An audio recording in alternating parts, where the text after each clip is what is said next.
உறவுகளுக்கு இனியதொரு வணக்கம். நான் உங்கள் நண்பன் சரவணன்.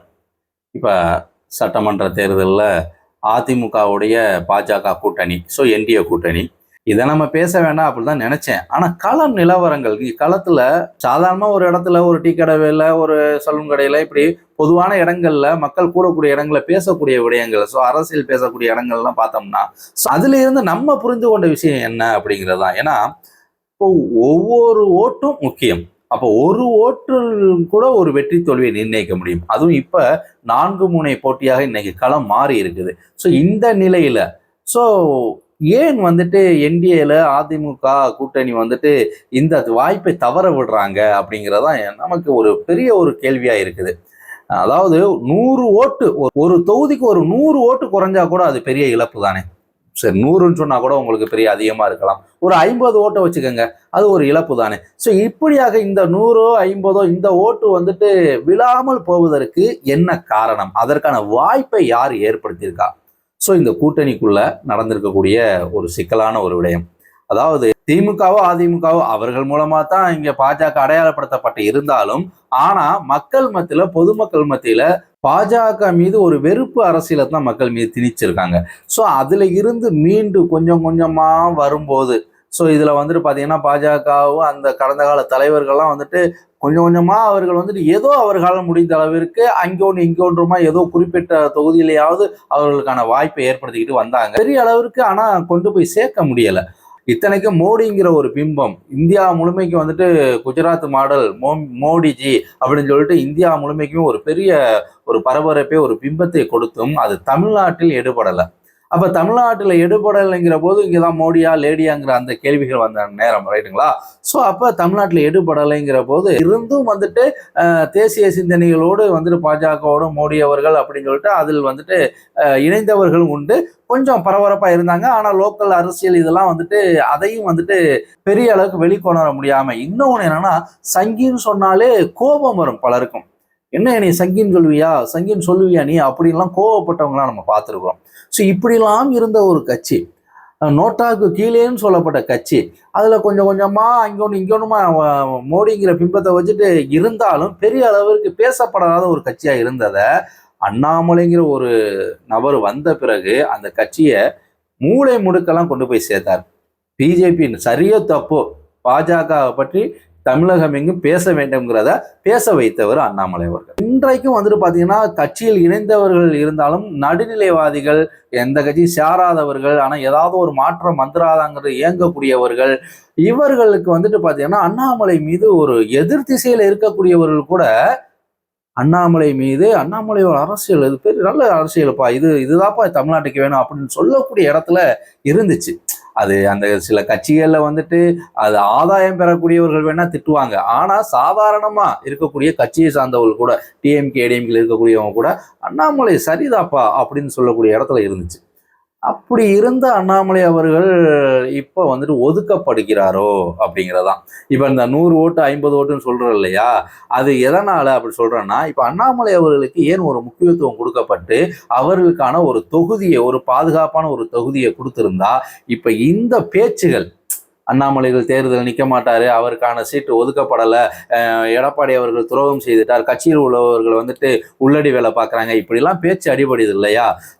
இதுக்கான வாய்ப்பை ஏன் ஏற்படுத்தினாங்க? நான் எடப்பாடி அவர்கள் நான் குறையே சொல்ல மாட்டேன். இன்னும் ஒரு விடயம், இப்போ எடப்பாடி அவர்கள் வந்துட்டு அண்ணாமலை அவர்கள் வந்துட்டு பல விதமாக விமர்சனம் செஞ்சுருக்காங்க. அதனால் அண்ணாமலை அவர்கள் வந்துட்டு எடப்பாடி அவர்கள் ஒதுக்கத்தான் நினைப்பாரு அப்படின்ட்டு. அரசியல் இதெல்லாம் சாதாரணம் தானே. அது எடப்பாடி அவருக்கு நல்லாவே தெரியுமே. நம்ம வைகோ அவர்கள் பேசாத பேச்சா டிஎம்கேய? ஏன் காங்கிரஸும் திமுகவுக்கும் இல்லாத ஒரு உரசலா? ஏன் தினகரன் அவர்களுக்கும் எடப்பாடி அவர்களுக்கும் இல்லாத பேச்சா? எவ்வளவு அதெல்லாம் கேட்டோம்னா வாய் கூச முடியாத அளவிற்கு, காதுகள் கேட்க முடியாத அளவுக்குலாம் எவ்வளவு விமர்சனங்கள். இன்னைக்கு அவர்கள் கைகோர்த்து நிற்கலையா? 11 தொகுதி அவர்கள் வாங்கலையா? அப்ப இது அரசியல்ல சாதாரணம் அப்படிங்கிற ஒரு விஷயம் தானே. அப்ப அண்ணாமலை அவருக்கு ஏன் ஒரு பாதுகாப்பான ஒரு தொகுதியை அவர்களுக்குன்னு ஏன் கேட்டு பெற பாஜகவால முடியல அப்படிங்கிறதா இங்க ஒரு கேள்வி வருது. அப்ப இதுல அண்ணாமலை அவர்கள் குறை சொல்வதற்கே இல்லை. இதுல சில பேர் அதாவது சில பத்திரிகையாளர்கள் சரி, சில யூடியூப்னு சொல்லிட்டு அறிவாளியாக பேசக்கூடியவர்களும் சரி என்ன சொல்றாங்கன்னா, அண்ணாமலை அவர்கள் தான் வந்துட்டு தமிழ்நாடு மிகவும் தெரிந்த ஒரு முகம் தானே, அவர் எந்த தொகுதியில வேணாலும் நிக்க வேண்டியதானே, ஏன்னா 27 தொகுதி இருக்குன்னா அந்த 27 ஏதாவது ஒரு தொகுதியில் நிக்க வேண்டியதானே. என்னங்க பேச்சு இது? தமிழ்நாடு எந்த தொழிலும் நிற்கங்கிற அந்த ஒரு வாய்ப்பை ஏற்படுத்துறதுக்கு முதல்ல அவருக்கு ஒரு பாதுகாப்பான ஒரு இடம் வேணும். அம்மையார் ஜெயலலிதா அவர்களும் அவருக்கான ஒரு பாதுகாப்பான இடத்துல தான் நின்றாங்க. ஸோ எங்கே வந்துட்டு ஓட்டு வங்கி அதிகமாக இருக்குது அப்படின்னு பார்த்து, என் கலைஞர் அவர்களும் அவர்களுக்கான ஒரு பாதுகாப்பான இடத்துல தானே அவங்களும் நின்றாங்க.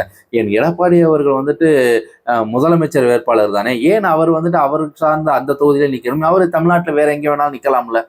ஸோ இதெல்லாம் கேள்வியா? ஏன்னா ஏதாவது ஒரு பாதுகாப்பான தொகுதி இப்போ ஏன் வந்துட்டு மாநில தலைவர் நயினார் அவர்கள் வந்துட்டு ஏன் அவர் வந்துட்டு தொகுதி மாறுறாரு, இப்போ ஒரு அதுவும் ஒரு பாதுகாப்பான தொகுதியா வேண்டும் சொல்லி தான் அவரும் மாறுறாரு. ஏன் வந்துட்டு வானதி சீனிவாசன் அம்மையார் வந்துட்டு தொகுதி மாற வேண்டும், அப்ப அதுவும் ஏதோ ஒரு பாதுகாப்பான ஒரு இடத்தை நோக்கி தானே அவங்களும் போறாங்க. காரணம் என்ன? ஏன்னா ஏற்கனவே நடந்த சட்டமன்றம் பாராளுமன்ற தொகுதியில் நடந்த வாக்கு சதவீதம் இதெல்லாம் கணக்கில் எடுத்துதான் அவங்க இப்ப தொகுதி மாறுறாங்க. அப்ப 2021 கமலஹாசன் ஒரு வேட்பாளர் வந்துட்டு வானதி அம்மையார் எதிர்த்து நிக்கிறாங்க. அப்ப அந்த ஓட்டு பிரியுது. ஸோ இதுல இருந்த சிக்கல்ல கடைசி விளிம்புல தான் வந்துட்டு வெற்றி வாய்ப்பை பெறுறாங்க வானதி அக்கா அவர்கள். ஸோ அப்ப இது வந்துட்டு ஒரு பாதுகாப்பு இல்லைங்கிறத அவங்க உணர்றாங்க. ஏன்னா பாராளுமன்றத்திலையும் அவர்களுக்கான அந்த சமீட்சை காட்டப்படுது. அப்பதான் தொகுதி, ஏன்னா அங்க வந்துட்டு ஓட்டு சதவீதம் ஒரு அளவுக்கு இருக்கு, தொகுதி மாறுறதுக்கான ஒரு வாய்ப்பை ஏற்படுத்திக்கிறாங்க. அதே போலதான் அண்ணன் நயினார் அவர்கள், இப்படி அவர்களும் அந்த முகமாக பார்க்கக்கூடியவங்க எல்லாம் அவர்களுக்கு பாதுகாப்பான தொகுதியை வந்துட்டு தேர்ந்தெடுக்கிறாங்கல்ல. ஏன்னா அவர்களால் தேர்ந்தெடுக்கக்கூடிய இடத்தில் இருக்கக்கூடியவங்க, முன்னாள் மாநில தலைவர் இருந்த இப்ப மத்திய அமைச்சராக எல்முருகனா இருக்கட்டும், வானதி அக்காவா இருக்கட்டும், நயினார் அண்ணனா இருக்கட்டும், ஸோ இவர்கள்லாம் வந்துட்டு அவர்களுக்கான பாதுகாப்பான இடத்தை தேர்ந்தெடுத்திருக்காங்க இல்லையா. அப்ப அந்த வரிசையில இந்த கட்சிக்குன்னு ஒரு முகத்தை, சங்கின்னு சொன்னாலே கேவலம் நினைக்கக்கூடிய இடத்துல நான் சங்கிதான்னு சொல்ற ஒரு தைரியத்தை கொடுத்த அண்ணாமலைங்கிறவங்க அந்த நபருக்கு ஒரு பாதுகாப்பான ஒரு தொகுதியை வாங்கி கொடுக்க வேண்டியது இவர்கள் கடமை தானே, அதை ஏன் இவர்கள் செய்யல அப்படிங்கிற இந்த கேள்விகள் நீங்க பொதுவாக சாதாரண இடத்துல, ஏன்னா அவர் வந்துட்டு கொங்கு மண்டலத்துல தான் ஒரு பாதுகாப்பான இடத்த கேட்கிறாருன்னு வச்சுக்கோங்களேன், அது அங்கே உள்ள மக்கள், தான் பழகிய மக்கள், தன்னுடைய சமூகம் சார்ந்தவர்கள் இருக்கிறாங்க, ஸோ அதனால அவருக்கு ஒரு வாய்ப்பு கிடைக்குங்கிறத அந்த இடத்த தேர்ந்தெடுக்கிறாங்க, அந்த இடத்துல நிற்கணும்னு ஆசைப்படுறாங்க. ஆனா இங்க ராம்நாட்டில் இருக்கக்கூடியவங்க போய் அவருக்காக போய் ஓட்டு போட போறது இல்லை. ஆனா இங்க இருக்கக்கூடியவர்கள், தமிழக இங்க இருக்க மூளை முடிச்சுலாம் இருக்கக்கூடிய எல்லோருக்குமே ஒரு வித ஏன் இப்படியாக ஒரு நபரை வந்துட்டு ஒதுக்குறாங்க, எதுக்கு அவரை வந்துட்டு இப்படி பந்தாடுறாங்க, அவர் என்ன கெடுதல் செஞ்சாரு. ஏன்னா கட்சிக்குள்ள 1000 இருந்திருக்குங்க, அது நமக்கு தேவையில்லை. ஆனா சாதாரண ஒரு மக்களா நினைக்கக்கூடியவர்களுடைய, என்னை போன்றவர்கள் நினைக்கக்கூடியதெல்லாம் அவர் என்னதான் பண்ணாரு, பாஜகவே தமிழ்நாடு கொண்டாந்து சேர்த்திருக்கிறாரு, தன்னை தைரியமா நானும் சங்கீதான்னு சொல்ற அளவுக்கு ஒரு வாய்ப்பை ஏற்படுத்தி கொடுத்துருக்காரு. ஸோ இப்படிப்பட்ட ஒரு நபரை ஏன் வந்துட்டு இவங்க இந்த அளவுக்கு ஏன் அவரை மனசு அளவில் வந்துட்டு அவரை ஒரு காயப்படுத்துறாங்க அப்படிங்கிற மாதிரி தான் பலர் வந்து சாதாரண இடத்துல இருக்கக்கூடியவங்க சொல்லக்கூடிய ஒரு விடயம். அப்ப இன்னைக்கு விஜய்ங்கிற ஒரு நபர் இருக்கிறாங்க, இங்க என்டிஏ அவர்கள் ஒரு ஓட்டு சதவீதம் வச்சிருக்கிறாங்க, திமுகங்கிற ஒரு பெரிய ஆலமரத்தை எதிர்க்க வேண்டி இருக்குது. அப்ப முதல்ல வந்துட்டு தான் முதலமைச்சர் வேட்பாளருங்கிற அந்த பெயரோட வந்துட்டு களத்துல எடப்பாடி அவர்கள் வர்றாங்க. அப்ப அந்த முதலமைச்சர் ஆகணுங்கிற அந்த கனவோடு இருக்கக்கூடியவருக்கு இந்த ஒவ்வொரு ஓட்டு முக்கியம் தானே. அப்ப எடப்பாடி அவர்கள் வந்துட்டு ஏன் இந்த வாய்ப்பை தவற விடுறாங்க அப்படின்னா அவரே நம்ம குறைய சொல்ல முடியாது. கட்சிக்குள் ஏதோ ஒரு சிக்கல் இருக்குது, இதை மேலிடம் ஏன் வந்துட்டு இதை சாதாரணமா கடந்து போறாங்க, இதற்கு மொழியிலேயே இதை வந்து சரி செய்யாம விட்டுட்டாங்களா. அமித்ஷா அவர்கள் சாணக்கியர்னு சொல்றாங்களே, ஆனா அப்படிப்பட்ட சாணக்கியரு கூட இது தெரியலையா, அப்படியாகத்தான் இது இங்க நடக்கக்கூடியதெல்லாம் வந்துட்டு அமித்ஷா அவர்கள் பார்வை கொண்டு போறாங்க அப்படிங்கிற பல கேள்விகள் இங்க சாதாரணமா பொதுமக்கள் இடத்துல பேசக்கூடிய ஒரு விஷயமா இருக்குது.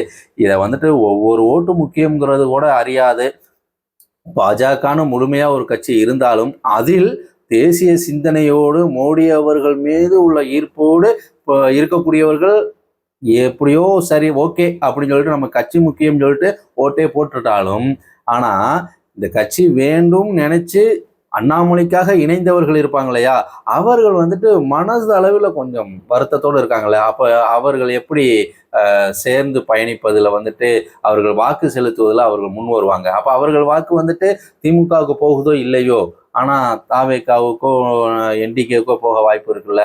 ஸோ அப்போ இதை ஏன் தடுக்க, இந்த வாய்ப்பை ஏன் தவற விடுறாங்க அப்படிங்கிறது அமித்ஷா அவர்களுக்கு தான் தெரியும். ஸோ நம்ம சொல்வதற்கு ஒன்றும் இல்லை. ஆனால் இப்போ ஏதோ ஒரு 5 தொகுதியை வந்து மாற்றி வேண்டும்னு கேட்டுக்கிட்டு இருப்பதா வந்துட்டு தகவல். ஸோ அது உண்மையா என்னன்னு தெரியலை. ஏன்னா கிட்டத்தட்ட அனைத்து தொகுதிக்குமே வேட்பாளர்கள் வந்துட்டு அறிவிச்சிட்டாங்க எடப்பாடி அவர்கள்.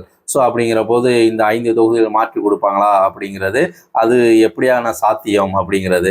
ஸோ பாஜகவுடைய வேட்பாளர்கள் அறிவிப்பு வரும்போது உண்மைய நிலைவரம் என்ன, இந்த 5 தொகுதிகள் மாற்றி கொடுப்பதில் அதில் அண்ணாமலை அவர்களுக்குன்னு ஒரு பாதுகாப்பான இடத்தை கொடுக்க போகிறாங்களா பார்ப்போம். உங்கள் கருத்தை நீங்கள் பதிவு பண்ணுங்கள். நன்றி உறவுகளே.